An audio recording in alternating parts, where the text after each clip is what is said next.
दादी सास। रेवती अपनी सास के साथ सीलमपुर में रहती थी। रेवती के बेटे गगन की शादी कुछ ही दिनों पहले निधि नाम की लड़की से होती है। निधि एक दिन अपने पति गगन के साथ जा रही होती है। तभी वहाँ उसकी सास रेवती आ जाती है। रेवती देखती है कि निधि ने सर पे पल्लू नहीं रखा होता है। अरे ओ बहू, तुमने क्या ठेका लिया है हमारी इज्जत नीलाम करने का, जो बिना घूंघट के चले जा रही हो बाहर? मम्मी जी, आज के जमाने में कौन घूंघट करता है? बहू, ज्यादा बहस मत करो, समझी? चुपचाप घूंघट करो। मम्मी जी, घूंघट में मुझे कुछ नहीं दिखेगा, कैसे चलूंगी मैं? कितनी परेशानी होगी। ओहो, बहाने तो देखो महारानी के। ठीक है, परेशानी होगी तो कोई जरूरत नहीं है बाहर जाने की, चुपचाप घर पर बैठ जाओ। तभी वहाँ रेवती की सास आ जाती है। अरे क्या शोर मचा रखा है सुबह से रेवती? देखिए ना सासू माँ, बहू घर से बाहर जा रही है और घूंघट नहीं कर रही है। तो क्या हो गया, घूंघट नहीं कर रही है तो? और वैसे भी रेवती, अब जमाना बदल गया है और जमाने के साथ हमें भी बदल जाना चाहिए। जमाना बदल जाने से परंपराएं थोड़ी ना बदल जाती हैं सासू माँ। मैं जब आई थी, मैं भी तो हर वक्त घूंघट में रहती थी ना। हाँ, वो तो मैं भी रहती थी अपनी सास के आगे घूंघट में। तुम तो बस कहीं बाहर जाते हुए घूंघट करती थी। मैं तो खाना बनाते हुए भी घूंघट में ही रहती थी। पता है कितनी तकलीफ होती थी। पर सासू माँ, पर कुछ नहीं। निधि बहू, तुम जाओ, ये घूंघट करने की जरूरत नहीं है। धन्यवाद दादी सासू माँ। एक दिन निधि, गगन और उसके पिताजी ताश साथ में खेल रहे होते हैं। तभी वहाँ रेवती आ जाती है। ये क्या, आप सबको शर्म लिहाज है कि नहीं? आप तो निधि के ससुर हैं और उसके साथ ताश खेल रहे हैं, और तुम निधि, तुम्हें कोई शर्म लिहाज है ही नहीं। तुम क्या बच्ची हो कि तुम्हें ये भी समझाना पड़ेगा? मुझे माफ कर दीजिए मम्मी जी। चलो जाओ अपने कमरे में। एक मिनट, कोई कहीं नहीं जाएगा बहू।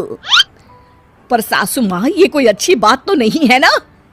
क्यों, क्या खराबी है? अगर पूरा परिवार मिलकर हंसी ठिठोली करता है तो मैं तो कहती हूँ कि तुम भी आ जाओ और खेलो हमारे साथ। नहीं, मुझे नहीं आना। रेवती वहाँ से नाराज होकर चली जाती है। वो मन में सोचती है, ये सासू माँ तो मुझे सास बनने ही नहीं देगी। ऐसे तो निधि मेरी इज्जत कभी नहीं करेगी। रेवती अपनी सास के पास जाती है। सासू माँ, आप तो मुझे सास बनने ही नहीं दे रही हैं। आपको ही अगर सारे फैसले लेने हैं तो बहू तो मेरी इज्जत कभी नहीं करेगी। दादी सास बड़ी ही शांति से मुस्कुराकर जवाब देती हैं। ठीक है बहू, तू आज से सास बन जा अपनी बहू की। मैं कुछ नहीं कहूँगी आज से, ठीक है? रेवती ये सुनकर खुश हो जाती है और निधि के पास जाती है। सुनो बहू, आज से तुम्हें नौकरी पर जाने की कोई जरूरत नहीं है। पर मम्मी जी, दादी सास ने तो कहा था कि... तुम्हारी सास मैं हूँ बहू, तो तुम वो मानो जो मैं कह रही हूँ, समझी? कोई जरूरत नहीं है कल से काम पर जाने की। रेवती वहाँ से चली जाती है और निधि ये सुनकर दुखी हो जाती है। दादी सास ये सब देख रही होती है और उन्हें एक तरकीब सूझती है। रेवती बहू, कहाँ जा रही हो? सासू माँ, वो महिला अध्यक्षा की मीटिंग में जा रही हूँ। कोई जरूरत नहीं है जाने की। पर क्यों सासू माँ? मैं तो महिला अध्यक्ष की सदस्य हूँ और मेरा जाना बहुत जरूरी है। हाँ, पर मैं तुम्हारी सास हूँ और मैंने कह दिया ना कि कहीं नहीं जाओगी तुम। नाम हटवा लो महिला अध्यक्षा से अपना। हाँ, ये सासू माँ को क्या हो गया है? आज तक इन्होंने मुझसे कभी इस तरह से बात नहीं की। दादी सास वहाँ से चली जाती हैं और रेवती भी उदास होकर अपने कमरे में चली जाती है। शाम को रेवती और निधि खाना पका रही होती है। तभी क्या बन रहा है आज खाने में? सासू माँ, आज हम दाल चावल बना रहे हैं। बस दाल चावल? आज दाल चावल नहीं पकेंगे। आज तुम घिया के कोफ्ते और साथ में भिंडी की सब्जी और गरम गरम रोटी बनाओ। अरे लेकिन सासू माँ, दाल तो मैंने चढ़ा दी है। तो दाल वापस उतारी भी तो जा सकती है ना बहू। हमारे यहाँ किसी चीज की कमी है क्या जो सिर्फ दाल चावल बन रहे हैं? तुम भी ना रेवती काम चोर हो गई हो बिल्कुल। सासू माँ, आपने मुझे कामचोर बोला। रेवती के आंख में आंसू आ जाते हैं। हाँ बोला कामचोर, तो इसमें झूठ क्या बोला। लो अब आंसू बहाकर पति से शिकायत करेंगी महारानी। रेवती रोते हुए अपने कमरे में चली जाती है। सुनिए जी, आप सासू माँ से बात कीजिए, पता नहीं उन्हें क्या हो गया है। मेरी बहू के सामने मेरी आज उन्होंने इतनी बेइज्जती की है, क्या बताओ। तभी वहां दादी सास आ जाती हैं और मुस्कुराकर फिर नाटक करने लग जाती हैं। लो और सुनो, देखा सच कहा था ना मैंने कि मेरे बेटे से शिकायत करने जाएगी। हे भगवान, मेरी तो किस्मत ही खराब है। ये दिन भी देखना पड़ेगा, मैंने तो सोचा ही नहीं था। तभी रेवती कमरे से बाहर आ जाती है। सासू माँ, आपको क्या हो गया है? आप ऐसे क्यों बर्ताव कर रही हैं मेरे साथ? क्यों, मुझे क्या होगा? हुआ तो तुझे है बहू रानी, जो मेरी शिकायत कर रही थी मेरे बेटे से। ऐसी उम्मीद ना थी तुझसे। हाँ सासू माँ, मैं शिकायत नहीं कर रही थी, पर आप ऐसे बर्ताव कर रही है तो। अरे तेरी ही बातों पर अमल कर रही हूँ बहू। मेरी बातों पर? मैंने क्या कहा था आपको? क्यों, तू बोली नहीं थी कि मुझे अपनी बहू की सास बनना है और उसके लिए हर फैसला लेना है? तो मैंने सोचा मैं भी अपनी बहू की सास बन जाऊं और उसके लिए फैसले लेना शुरू कर दूं।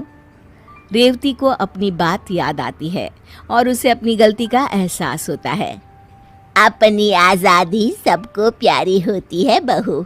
मैंने कभी तेरे साथ कोई ऐसा बर्ताव नहीं किया जिससे तुझे कोई दुख हो, पर तू सास बनकर अपनी बहू पर हुक्म चलाना चाहती है और खुद तेरे साथ वैसा सुलूक हुआ तो रोने लगी। आप ठीक कह रही हैं सासू माँ, मुझसे गलती हो गई। मैं अपनी बहू को बेटी बनाकर रखूंगी, जैसे आपने मुझे बेटी बनाकर रखा है।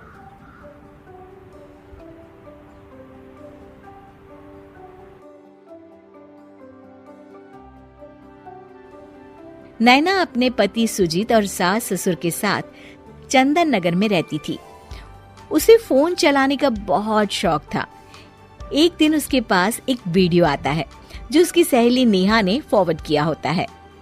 अरे वाह, ये तो बहुत ही अच्छी वीडियो है। नेहा कितनी अच्छी लग रही है इसमें। नैना नेहा को फोन करती है। नेहा, तुम्हारी वीडियो देखी, बहुत ही अच्छी है।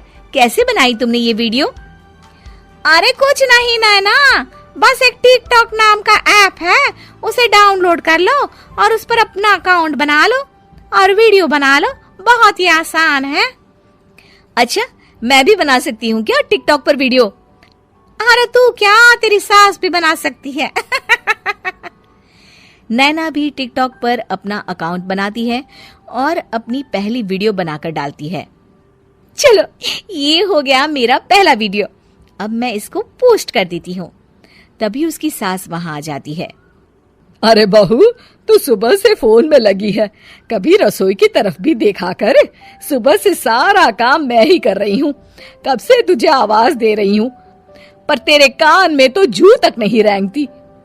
नैना अपने टिकटॉक में इतनी बिजी होती है कि उसका सास की बातों पर ध्यान ही नहीं जाता।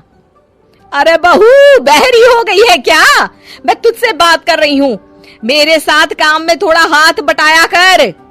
हाँ मम्मी जी, सुन लिया मैंने, पर अभी ना एक बहुत इम्पोर्टेंट काम कर रही हूँ मैं। अरे वो तो दिख ही रहा है मुझे तेरा इम्पोर्टेंट काम। ये ले सब्जी काट दे, तब तक मैं आटा गूंद लेती हूँ। नैना जोर से खुशी से चिल्लाती है और सास के हाथ से सब्जी की थाली गिर जाती है। अरे बहू क्या हो गया तुझे? अरे मुझे तो हार्ट अटैक ही दे दिया। अरे मम्मी जी, मैंने जो टिकटॉक पर वीडियो डाला था ना, उस पर 2 घंटे में 1000 लाइक्स आ गए हैं। मेरा वीडियो सबको बहुत पसंद आया। मतलब कि मुझे और वीडियो बनाकर डालनी चाहिए। अरे पहले ये सफाई तो कर दे। बहू ओ बहू, किया धरा कुछ नहीं, गिलास तोड़ा बाहर आना। नैना और वीडियोस बनाने में लग जाती है और धीरे धीरे उसके फॉलोवर्स बढ़ जाते हैं। एक दिन अपनी दोस्त से बातें कर रही होती है, तभी हाँ नेहा, देखा तूने, मेरे 5000 फॉलोवर्स हो गए हैं। तेरे तो 3 ही है ना। जबकि तू मुझसे भी पहले से वीडियो बना रही है। चल कोई नहीं, टैलेंट की बात होती है। तू देखती जा, 5000 को 5 लाख होने में वक्त नहीं लगेगा। नैना फोन रख देती है। नेहा को नैना का ताना मारना बिल्कुल भी अच्छा नहीं लगता। बड़ी आई 5000 फॉलोवर्स वाली है। सुजीत ऑफिस से घर आता है और देखता है कि नैना घर पर नहीं है। माँ, नैना कहाँ है? अरे बेटा, वो आजकल घर पे होती कहाँ है? टिकटॉक का शौक चढ़ा हुआ है ना, बस पूरा दिन फोन में हर वक्त लाइक्स ही चेक करती रहती है। घर के कामों में भी कोई मदद नहीं करती। सुजीत को ये सुनकर गुस्सा आ जाता है। तभी नैना आ जाती है। आइए मैडम, कहाँ थी आप? मैं पार्क में गई थी, एक वीडियो रिकॉर्ड करना था ना। अरे यहाँ माँ अकेले ही पूरा घर संभाल रही है और तुम टिकटॉक पर वीडियो बनाती रहती हो। अरे ये कोई अच्छी बात नहीं है नैना। ओफो, आप तो इतनी सी बात का बतंगड़ बना रहे। अरे मैं वीडियो डालती हूँ और पता है, टिकटॉक से आप पैसे भी कमा सकते हो, पर आपको तो मेरे टैलेंट की कोई कदर ही नहीं है। ये कहकर नैना अपने कमरे में चली जाती है। अगले दिन सुजीत अपनी ऑफिस में बैठा होता है और उसका काम में मन नहीं लग रहा होता। आज तो जल्दी घर जाने का मन है, क्यों ना आधे दिन की छुट्टी लेकर घर चला जाऊं। पर बहाना क्या होगा? हाँ, कह देता हूँ कि पत्नी की तबीयत ठीक नहीं है। सुजीत अपने बॉस के पास जाता है। हाँ सुजीत, बोलो। सर, मुझे अभी फोन आया कि मेरी पत्नी की तबीयत ठीक नहीं है, तो क्या मैं आज जल्दी घर जा सकता हूँ? हाँ, जाओ सुजीत। सुजीत घर आकर आराम कर रहा होता है और देखता है कि नैना घर पर नहीं है। ओफो, ये आज फिर कहीं चली गई है टिकटॉक वीडियो बनाने में। नैना भी ना। नैना एक मॉल में बैठी टिकटॉक वीडियो बना रही होती है। तभी सुजीत का बॉस वहां आ जाता है और नैना को वीडियो बनाते हुए देख लेता है। अरे, ये तो सुजीत की वाइफ है शायद। नैना भी सुजीत के बॉस को देखती है और पहचान लेती है। अरे, ये तो सुजीत के बॉस हैं। नैना बॉस के पास जाती है। हेलो सर, मैं सुजीत की वाइफ। हेलो, आपकी तबीयत कैसी है अब? तबीयत? मेरी तबीयत को क्या होगा सर, मैं तो बिल्कुल ठीक ठाक हूँ। देखिए ना, टिकटॉक की वीडियो बना रही हूँ मैं।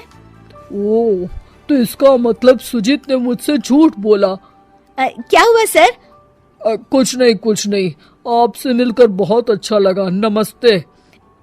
नमस्ते सर। ये सुजीत की तो कल खैर नहीं। नैना घर आ जाती है और सुजीत उस पर गुस्सा कर रहा होता है। कहाँ थी तुम? मैं कब से तुम्हारा वेट कर रहा हूँ। ओफो, मॉल में थी। और पता है, आज तो मुझे आपके बॉस भी मिले, शॉपिंग करने के लिए आए थे। हे भगवान, तो तुमसे बात की क्या उन्होंने? हाँ, बात की और तबीयत के बारे में भी पूछा। मैंने तो कह दिया सर, मैं तो एकदम टकाटक हूँ। आज तुम्हारी टिकटॉक की वीडियो के चक्कर में मेरी तो नौकरी ही जाएगी। सुजीत सर पकड़ लेता है। अरे कोई बात नहीं, फिर आप भी मेरे साथ टिकटॉक वीडियो बनाना, हम दोनों साथ में फेमस हो जाएंगे, बड़ा मजा आएगा।